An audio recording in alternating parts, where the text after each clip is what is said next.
Good afternoon, good afternoon. Kumusta ang tibuok Cebu dyan?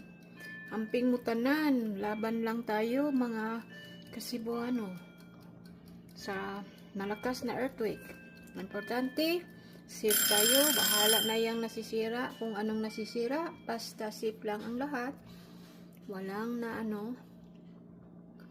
basta mag-pray lang tayong lahat mga Cebuano.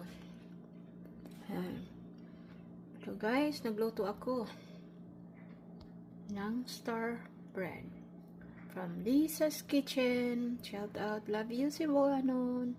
Bye bye.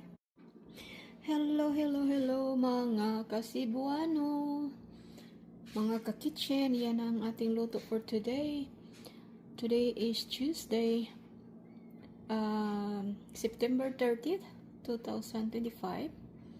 And guys, such sad today kasi sa mga nangyari sa earthquake sa Subo or Cebu. Amping in town ang tanan. Kapit lang ta kanunay ni Lord. Kay siya ra gyud taon ang nahibalo sa tanan. God bless us all. Amping.